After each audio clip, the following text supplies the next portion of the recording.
Hey everybody, I'm your host Cal, and I'm here to talk to you guys about artist tools. A question that I get asked a lot is, what sort of tools do you need to be an artist?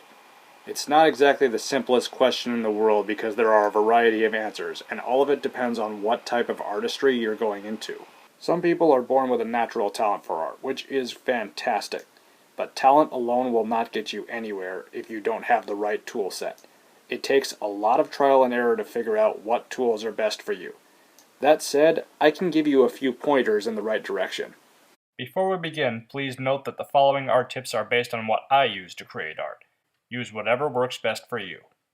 Let's start with traditional art. For most of my traditional art, I use the Pentalic wire-bound sketchbook. It's 8.5 by 11 inches with 70-pound paper, 80 sheets, and has a 4-star rating on Amazon. Now originally I started out using lined paper, but I switched over after my very first experience with this sketchbook. It hasn't let me down, and has since become my constant companion. In my previous video, you saw that I use a Papermate Clearpoint mechanical pencil for drawing. Usually I prefer 0.7, but I will switch to 0.5 when I want thinner lines. The eraser is extendable, and it's also replaceable, and you never have to deal with pencil sharpeners. It's also pretty cheap. The one issue with mechanical pencils that you can't get away from is that they need leads in order to work. Always keep a good few of these on hand whenever you're using one. They're pretty cheap as well. Next we have the Marvula Pen Technical Drawing Pen, which I discussed in my first video. I do prefer the ultra-thin version of these ones rather than the bold ones. They're my main tool for inking. I was first introduced to the Smudge Guard drawing glove when I was in college art class. Since then, it's become one of my favorite tools. As its name suggests, the glove protects against smudges, which is especially handy when I'm working with graphite. I'm not exactly known for my oil, pastel, and charcoal art, but I do enjoy it from time to time. And the tools that I use might help you out later. I prefer pencils when working with charcoal. They're a lot easier to control, and they're not quite as messy as a charcoal stick can be. These ones provide the finesse and ease of control that any perfectionist needs. And I am most definitely a perfectionist. The pencils that I use most often come in soft, medium, or hard varieties, and tend to come in boxes of 6. For oil pastels, I prefer the General's Multi-Pastel Pack, which comes in black, dark gray, lighter gray, and white. It's worth noting that oil pastels are extremely messy. Always be ready to clean up after yourself. When I'm working with charcoal or oil pastels, I use a different type of paper than I normally would.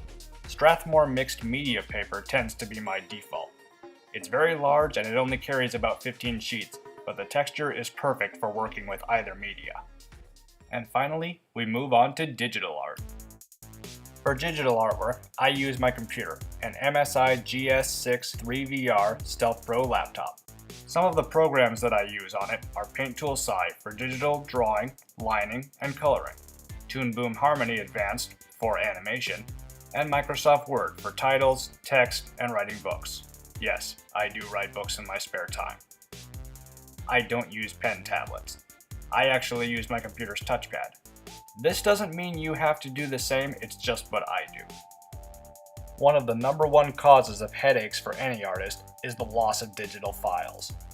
I can't tell you how many times I've had something absolutely beautiful on my computer only to lose it due to a crash, a corrupted save, or some other type of disaster.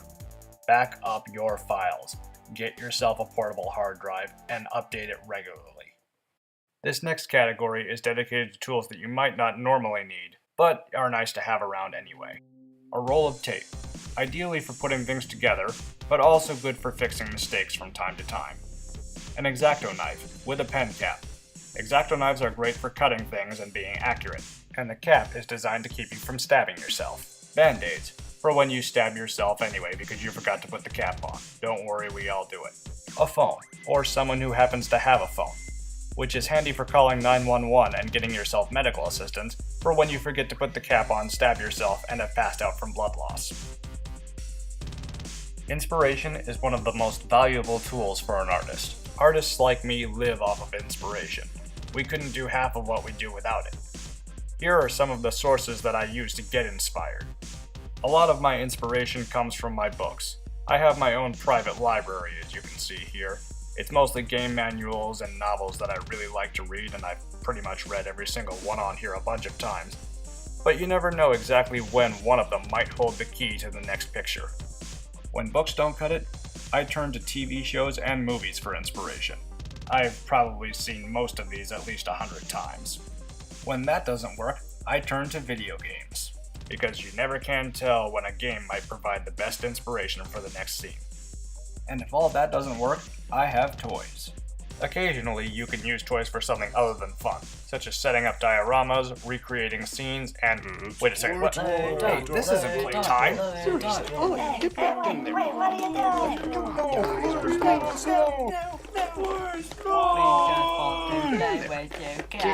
Just for a minute. Seriously, guys. Some things to remember. Every type of art requires a type of tool. Tools can be expensive, watch your wallet. Getting good with your tools takes time and practice. Take some time to learn how to use your tools. Take care of your tools, and your tools will take care of you. This concludes this tutorial. Want more art tips? Leave a comment or subscribe. And be sure to check out my art tips playlist for more videos that I've done. If you want to see more art, visit my DeviantArt page. The link is in the description. And I'll see you next time, art peeps.